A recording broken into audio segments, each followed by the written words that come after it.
Alors, ce qu'il faut retenir tout d'abord, avant d'aborder les différents cas que nous allons voir ensemble, c'est que les conjonctivites allergiques représentent en pratique une pathologie relativement fréquente. À peu près le 1/4 de la population en général souffre de cette pathologie, mais malheureusement, dans certains cas, cette pathologie est soit méconnue parce qu'elle est très légère, ou bien confondue avec d'autres pathologies. Elle est caractérisée par un polymorphisme clinique. Il existe plusieurs formes cliniques et il est important pour la prise en charge de reconnaître, de bien identifier ces formes cliniques pour mieux planifier la prise en charge. Alors nous allons voir la stratégie générale. Comment aborder une conjonctivite allergique? C'est un schéma donc, qui paraît logique. Donc, tout d'abord, la première question qu'il faut se poser pour ne pas passer à côté du diagnostic, s'agit-il d'une conjonctivite allergique? Cela veut dire, s'agit-il d'une vraie ou d'une fausse conjonctivite allergique? Sachant que les conjonctivites allergiques peuvent s'associer à d'autres pathologies. Donc, ce n'est pas toujours aussi simple et c'est les signes fonctionnels, les données de l'examen qui permettent de faire la part des choses. Après avoir identifié cette conjonctivite allergique et identifié la forme clinique, il faut se demander quel est le degré de sévérité. Si la forme est très sévère, il faut une escalade thérapeutique. Dans les formes légères, on peut se contenter donc de traitements minimalistes. Enfin, comment faut-il traiter? Ça, c'est l'approche générale que nous allons voir.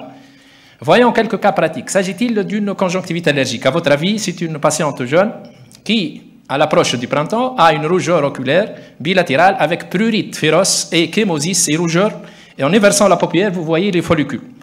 Donc, on a évoqué plusieurs formes de conjonctivite allergique, la perannuaire, la saisonnière, la kératoconjonctivite vernale et d'autres formes cliniques. Donc, dans ce cas-là, vu les circonstances d'apparition aiguë, et surtout le caractère aigu de l'affection, nous avons retenu le diagnostic de conjonctivite allergique aiguë saisonnière. Deuxième cas, patiente de 42 ans, sans antécédent particulier. Elle vient nous voir avec un œdème assez important des paupières, prédominant en inférieur, avec larmoiement, rougeur, photophobie. C'est une véritable brûlure, on dirait une brûlure.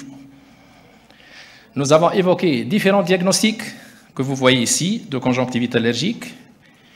Et en interrogeant cette patiente, elle a rapporté l'utilisation d'un antibiotique à base de quinolone cholir. Donc c'était une allergie à un cholir antibiotique, allergie assez marquée. Donc l'interrogatoire, vous voyez, il a un intérêt important pour le diagnostic. Autre forme, enfant d'âge pré-pubertaire, 9 ans, et qui présente une rougeur oculaire bilatérale avec, vous voyez sur la première photo de gauche, la présence d'une rougeur prédominant au limbe, des nodules donc hypertrophiques au niveau du limbe. Bon, ici, ça ne passe pas. Donc, ces nodules, ce qu'on appelle les nodules de Trantas, associés, en inversant la paupière supérieure, c'est un geste qu'il faut toujours faire en matière de conjonctivite allergique, on voit ces papilles géantes au niveau de la face postérieure de la paupière supérieure. Quel diagnostic doit-on retenir? Vu l'âge, vu les lésions qu'on voit, c'est une kératoconjonctivite vernale sévère. Autre patiente jeune, 34 ans. Aucun antécédent particulier, cette patiente souffre d'une rougeur oculaire bilatérale qui s'aggrave à la région estivale, quand il chauffe, ça chauffe un peu, ou bien quand elle s'expose à la fumée. Et donc on a évoqué chez elle plusieurs diagnostics, mais toujours, comme je l'ai dit, l'interrogatoire révèle la notion de port de lentilles de contact. C'est une porteuse de lentilles de contact, c'est une malade myope. Et nous avons éversé la paupière, comme je l'ai dit tout à l'heure, c'est un geste qu'il faut faire systématiquement. Vous voyez ces papilles au niveau de la face postérieure de la paupière qui nous donnent la clé du diagnostic. Donc en fait, c'était une conjonctivite gigantopapillaire, secondaire au port chronique de lentilles, mais comme vous savez, les lentilles peuvent aggraver et induire une sécheresse oculaire. C'était donc une allergie associée à une sécheresse. Donc vous voyez que l'allergie peut s'associer à d'autres signes. C'est l'examen clinique. On peut également s'aider du questionnaire OSDI pour rechercher les signes évoquant une sécheresse, mais l'examen clinique avec le break-up time qui était franchement altéré chez cette patiente, le test de Schirmer qui était pratiquement normal, donc permet de redresser le diagnostic. Une patiente âgée de 61 ans. Elle a une rougeur oculaire durant toute l'année, chronique, avec larmoiement fréquent. Vous voyez cette rougeur bilatérale, rougeur également des paupières, avec des dilatations vasculaires, des télangiectasies. On a évoqué plusieurs diagnostics, mais en examinant de proche la face et les paupières, on voit cette vasodilatation des vaisseaux au niveau de la face, cette érythrose faciale et la présence d'un rhinophéma, une hypertrophie du nez. Donc, parfois, la clé du diagnostic est à côté de la conjonctive. Donc, d'où l'intérêt de bien examiner la conjonctive, le segment antérieur, mais également les annexes et surtout la face du patient Nous avons retenu chez cette patiente le diagnostic de rosacée oculaire. Le traitement est différent. Ce n'est pas le traitement de l'allergie, c'est les cyclines. Donc, chez cette patiente, il y avait également des signes de sécheresse secondaires à cette rosacée sévère. Alors, autre diagnostic, ce patient vient nous voir avec une rougeur oculaire, bilatérale, sensation d'alarmement important et prurite. Et ce patient avait une rougeur qui est prédominante autour de la cornée parce qu'il y avait une petite lésion que vous voyez donc, avec appel vasculaire, une ulcération cornéenne. Mais en examinant la paupière de près, comme je l'ai dit, on voit que la paupière, les bords libres étaient pérémiés. Il y avait une blépharite avec ces manchons autour donc, des cils, des paupières, qui permettent d'évoquer, de redresser le diagnostic. C'est un syndrome sec oculaire, puisque le break-up time, le schirmet était altéré, mais également associé, secondaire, à une blépharite chronique présumée à Demodex. Donc, on a évoqué le diagnostic de blépharite. Ce qu'il faut retenir en matière de diagnostic d'allergie, donc, bien identifier la forme clinique, ça paraît primordial pour bien traiter.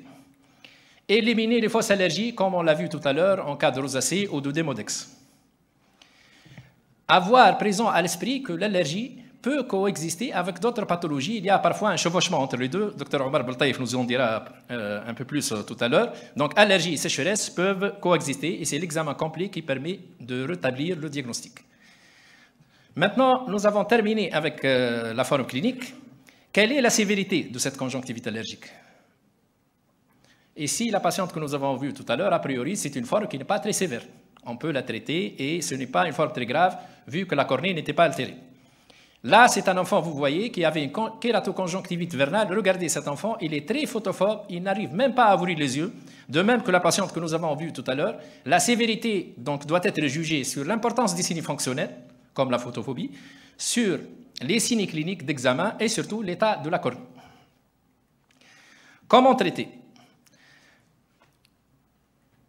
Alors, il y a des règles générales pour appréhender le traitement. Tout d'abord, le traitement, dans certains cas, risque d'être prolongé vu la chronicité des lésions. C'est le cas, par exemple, des kératoconjonctivites vernales.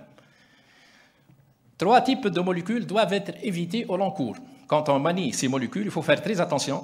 Les corticoïdes en traitement prolongé, vu les complications iatrogènes que vous connaissez, le glaucome, la cataracte et l'atteinte cornéenne, mais également le risque d'automédication. Certains patients, quand ils guérissent vite, ils optent pour ce traitement, qui les soulage. Deuxièmement, les collyres avec conservateurs qui sont toxiques pour la surface de la cornée, qui aggravent une sécheresse, et les vasoconstricteurs qui sont également toxiques et qui donnent des phénomènes de rebond. Donc, on doit conseiller toujours aux patients d'éviter l'allergène s'il est connu, lutter contre les facteurs aggravants, tels que le tabac, la poussière, la fumée, les ultraviolets, lutter contre une sécheresse oculaire associée par l'association donc de larmes artificielles, de préférence sans conservateur. Également, il faut traiter toute maladie de voisinage telle qu'un eczéma des paupières, une blépharite, éviter le port de lentilles de contact s'il s'agit surtout d'une forme vernale aggravée par les lentilles de contact. Alors, l'arsenal thérapeutique comporte plusieurs molécules, les antihistaminiques anti-H1 qui constituent un traitement très important, les antidégranulants mastocytaires qui ont un effet retardé mais qui couvrent contre les récidives. Il y a donc les dérivés de l'acide glutamique, l'acide N-acétyl-aspartyl-glutamique ou NAGA. Il y a le chromoglycate de sodium. Et on a d'autres agents qui ont le mérite d'être multibloqueurs, c'est-à-dire association anti-H1, antidégranulants. Les corticoïdes, les injections supratarsales dans les formes très sévères et les immunomodulateurs. Ça, c'est l'arsenal thérapeutique dont nous disposons et il faut qu'il y ait une escalade thérapeutique.